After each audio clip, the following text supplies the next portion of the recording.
We have some new revelations in the Harvard President Claudine Gay plagiarism saga, as new reporting implies that former President Barack Obama may have privately pressured Harvard into not firing Gay in the face of her universally panned performance during the Capitol Hill anti-Semitism hearings, and also mounting evidence that she plagiarized large portions of her scholarship. As Jewish Insider reports, according to a source familiar with the matter, Obama, a Harvard graduate, had privately lobbied on Gay's behalf as she faced pressure to resign in the wake of her disastrous appearance before the congressional hearing on anti-Semitism. Quote, "It sounded like people were being asked to close ranks to keep the broader administration stable, including its composition." The source, who was informed of Obama's outreach and asked to speak anonymously to discuss a confidential matter, told Jewish Insider on Tuesday that much of the controversy circles around Penny Pritzker, a former Obama administration official and early Obama campaign backer who now serves as chair of Harvard's board of directors. Pritzker personally led the search committee that named Gay as president and praised her as a remarkable leader who is profoundly devoted to sustaining and enhancing Harvard's academic excellence.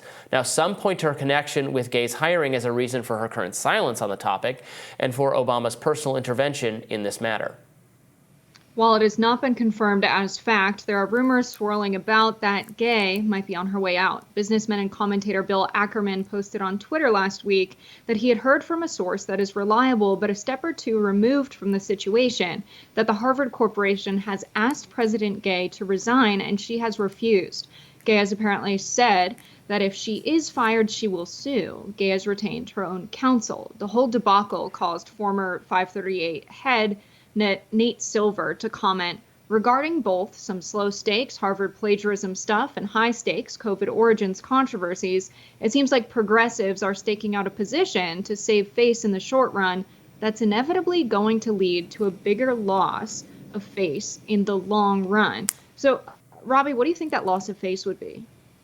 I just think it's embarrassing and humiliating and discrediting to defend, if anyone is still doing this. And I will note that a lot of actually liberal-minded people are not defending Claudine Gay anymore. The Washington Post's Ruth Marcus said that Gay should resign. There was a New York Times a column, I believe, by John McWhorter, who may not, I don't know that he classifies himself as a liberal, but did appear in the New York Times, calling for her to resign. I see a lot more people conceding that the allegations against her are very serious. Obviously, we talked about them last week. I've done a couple radars on the subject. Numerous examples of her not just doing sloppy plagiarism, paraphrasing other people, but also in some cases lifting passages without even acknowledging where they came from in the first place.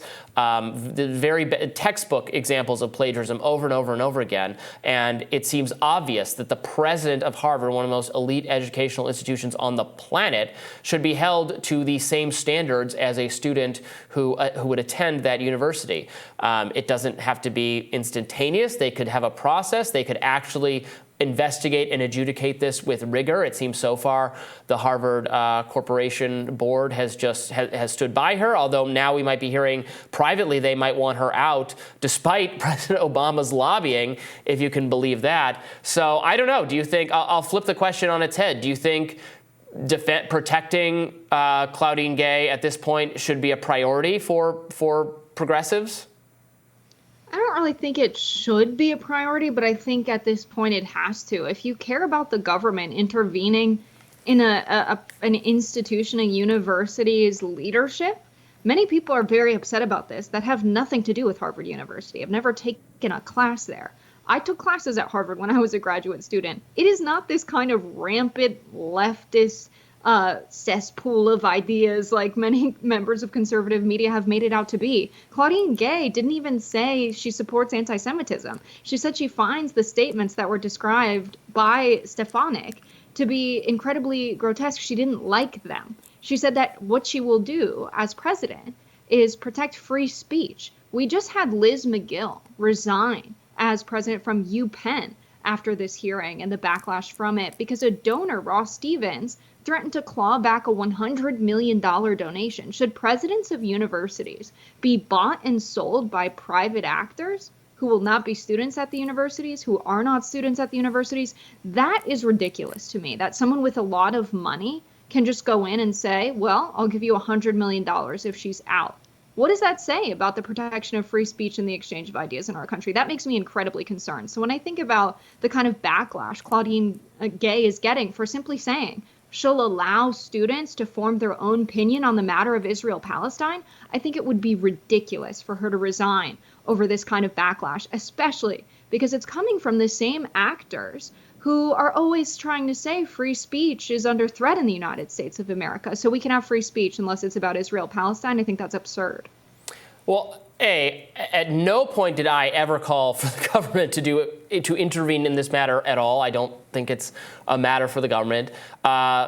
B, I would agree with you that she should not face consequences for just defending students and faculty members' free speech rights. In fact, it is incumbent on her to do so. I wish she had done so more vocally, more full-throatedly in her history of presiding over Harvard. There are lots of examples of her not doing that. In fact, the Foundation for Individual Rights and Expression ranks Harvard either last or second to last of all the hundreds of institutions it ranks on the question of free speech. She is not a free speech leader of this institution. The organization that does free speech rankings has her school last. So she has failed to uphold free speech commitments. Do I think she should be fired for articulating a free speech viewpoint on Israel-Palestine in the halls of Congress? Absolutely not. In fact, as I've said multiple times, I substantively agree with her. In fact, it does take context, the kinds of judgments she was being asked about. I don't think they've applied context in the past, but what she was saying was correct. Absolutely, she should not be fired for that. She should be fired, or she should be disciplined or subject to some kind of investigation or proceeding for committing rampant plagiarism over and over again. That is not a free speech issue. That has nothing to do with free speech. That's just free speech is not I can plagiarize someone's documents and then face no academic consequences at Harvard or another institution. That's crazy. No student could get before a disciplinary board and say, when I copied my when I just filled in all the bubbles on my test based on what my neighbor had done, that was my free speech, so you can't hold me accountable for that. That's ridiculous. And the evidence that has been marshaled that she committed plagiarism is very persuasive at this point. So no, I don't care why people have seized on this, but what they've presented is true. And at the end of the day, you have to be in just a managerial role as the custodian of the university. She has to be held. Doesn't she have to be held accountable the same way students would be held accountable?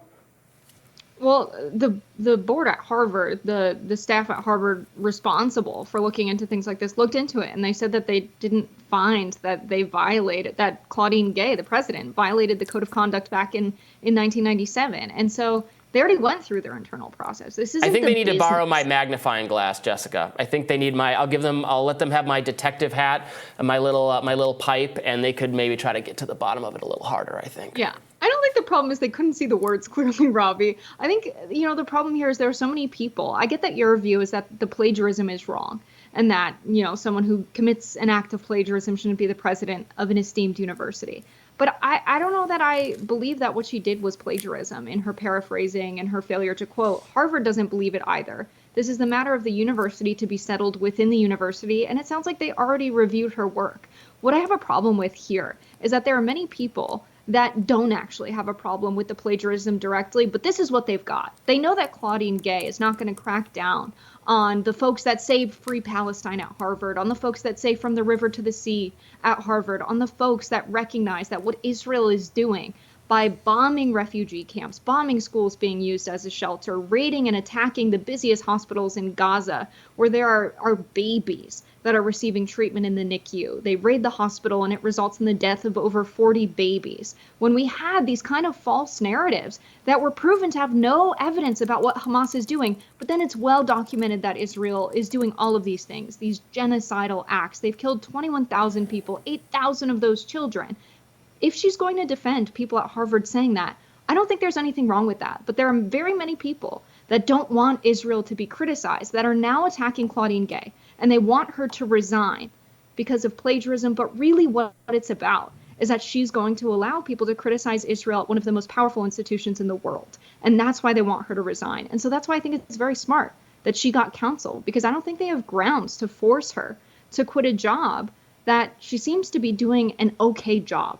at serving as the president of Harvard University. So I think if she does ultimately get pressured to resign, it's going to be a big loss for free speech. It's going to be a big loss for having political conversations in the United States that go against what the regime or the administration supports in the United States. I don't think it would be a blow to free speech. I think it might be a huge win for free speech if Harvard were to hire a person to run the university who takes free speech more seriously than she does, given that they're ranked dead last by the organization that does free speech rankings, FIRE. And by the way, FIRE has criticized numerous institutions for violating the free speech rights of pro-Palestinian student organizations, spoke out, for instance, against what Ron DeSantis, as did I, against what Ron DeSantis did in Florida, decertifying the pro-Palestinian student groups in a couple colleges in Florida. So I agree that pro-Palestinian speech should be protected, just like pro-Israel speech, any kind of speech. We should have broad tolerance for, they're not literally, they don't have to follow exactly the First Amendment, but many of these institutions have committed to a free speech paradigm that reflects the First Amendment, and they have promised that to their students and their faculty when students gave their money to attend these institutions and faculty decided to work there. So I think they ought to live up to those commitments. Harvard has manifestly failed to do so under Claudine Gay's leadership, and the fact that, and again, if the shoe fits, if it is plagiarism, and it certainly looks like it to me, they can pretend it's not. But it certainly seems consistent that it violates Harvard's standards. And given that, I don't think she can just say, well, the people going after me dislike me for some other reason. Again, that wouldn't be an excuse if you were before a disciplinary review board at a university as a student or professor, and you said, well, the person who caught me cheating on my homework is, hates me for political reasons or dislikes me for that wouldn't matter. That wouldn't matter if it was an actual transgression of the policy. So I don't know. I think this one's becoming clearer and clearer cut. But I'm not upset with her necessarily over her answers at the hearing. But I do think people uncovered some pretty stark examples, to my mind, of plagiarism. But maybe we'll see how this develops. We'll see if we can get more conclusive reporting on whether she is actually at risk at this point. If this reporting on the behind closed doors goings on are true, and maybe they are looking to get rid of her. We'll have to see. I'm sure we'll be still covering this story in the new year. More Rising right after this.